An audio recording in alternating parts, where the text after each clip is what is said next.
Hey guys, it's Jouelzy. I know a ton of people have been asking about this gold Smart Brown Girl shirts, and unfortunately, my former manager, Trudy, also known as 4C Hair Chick, is refusing to return my inventory that is inclusive of the gold lettered Smart Brown Girl shirts because she is claiming 35% ownership of the Smart Brown Girl company, even though when I asked her lawyer to please provide documentation of this, they say that I should already have it.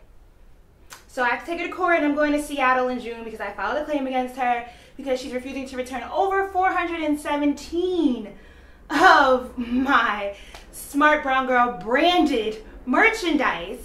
So even more reason for you to support the Smart Brown Girl movement. Turn off your ad blocker, refresh this video, and let's get it started. We're still reeling from Beyonce dropping her visual album, Lemonade. I did a breakdown of all the cultural references that you can catch here. Click the eye above or check the description box below. But to get to the point, since Formation, the single drop, there has been an uptick in the rumination in Beyonce's intentions and authenticity in being a feminist.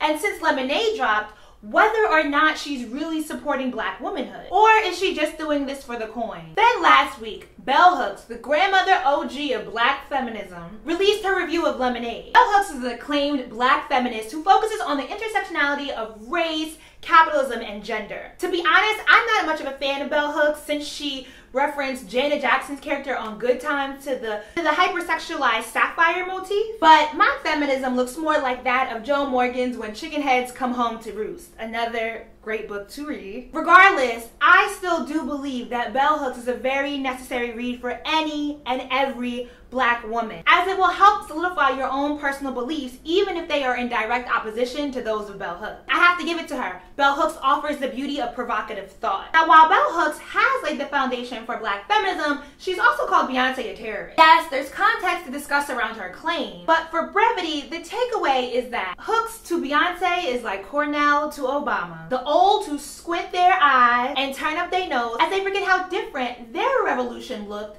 from the previous generation. And they themselves criticize the next generation for not doing as they did, because history will always repeat itself. In her review of Lemonade, Hooks' first claim is that viewers who like to suggest Lemonade was created solely or primarily for black female audiences are missing the point, as it was marketed to entice any and all consumers. When's the last time you saw something marketed directly to black women as a way to upsell to the general market? We are here on YouTube, where black women are often overlooked for opportunity because you can sell to a broader audience when your influencer is racially ambiguous or just white. What would make Beyonce the most money is going back to her days of Sasha Fierce. So while we do understand that this is business and Beyonce is very much so about her business, Beyonce has been in this game for almost 20 years.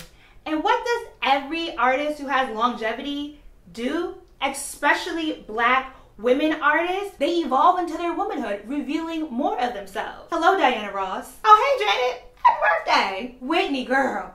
We do miss you. And Nina, we are so very sorry about Zoe, but we love you for all the fiery inspiration that we know you are providing for Beyonce. Hell yes, this is strategic. Strategic in that Beyonce can afford to do this, afford to be this daring, this controversial. And as Evelyn said, blackity black, black, black, and yes, black as fuck. And unapologetic about it without losing her artistry, her celeb power, her legacy, or her sanity. I mean, look what we made of Nina. And one must ask, sis, do you not make money off your writing, your public speaking? Maybe calling Beyonce a terrorist was strategic in providing you press, lest the witless younger generation remain unaware of who you is. Then Bell Hooks states that Beyonce's radical repositioning of black female images does not truly overshadow or change conventional sexist constructions of black female identity.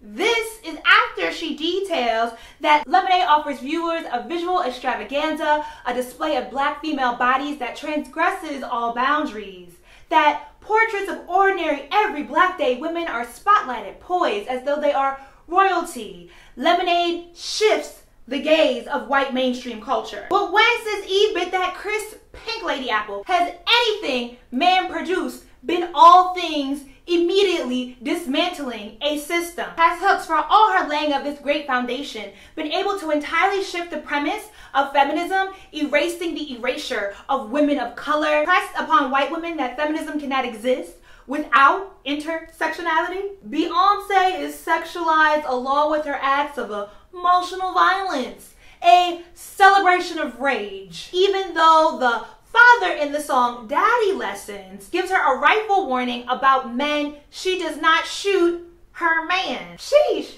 did Hooks take everything to the literalist of literal forms? That whole line about Beyonce not shooting her man after decrying her as sexualizing violence gave me a very good giggle. Contradiction much? Hold up, the track in which she's referring to Beyonce beating cars with a bat does not incite violence. It's a visual aid to the emotional feelings of dealing with betrayal by a loved one. How short-sighted must one be to miss that? Concluding this narrative of hurt and betrayal with caring images of family and home do not serve as adequate ways to reconcile and heal trauma. This here is largely why I'm not a fan of Hooks. She has before dismissed the value of women who choose to stay home. Women who seek to be wives, who love to be mothers. If only just mothers, they are fine with that calling. And who am I to define what one seeks as a woman, as her own being? Isn't that the beauty of feminism? Giving women the right to be who they want to be. But as Belle puts it, her construction of feminism cannot be trusted, as in Beyonce's construction of feminism. Her vision of feminism does not call for an end to patriarchal domination. It's all about insisting on equal rights for men and women.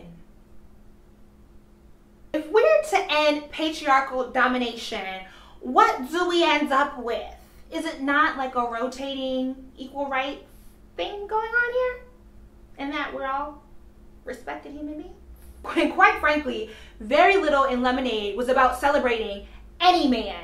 Jay-Z is only seen as a very vulnerable, very stripped down significant other to Beyonce. Does that make anyone less authentic, less a feminist, less about womanhood if they value creating a family with a man?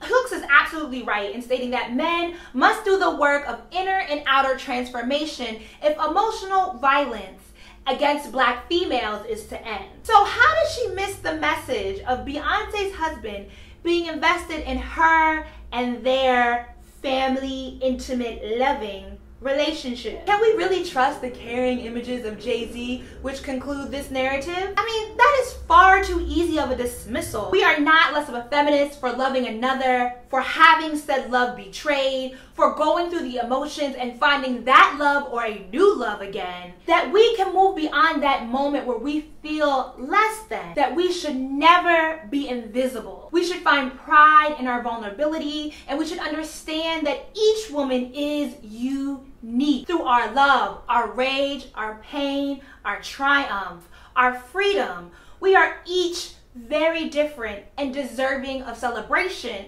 in our own right. What will be great to see is Bell Hooks taking a step back, taking the time to understand how the identity of Black women has evolved in the 21st century. We can both learn something here. While Hooks can celebrate the privileged mediocrity of Emma Watson's feminism, she can give more credence to the dynamicism of what Beyonce is doing on the pop culture stage that she alone dominates. And what that means for the Black girl in 2016 who constantly sees pieces of herself co-opted for public consumption by white women and is told that she, the Black girl, is too Black to ever be good enough. Turn those lemons into lemonade. Make it sweet.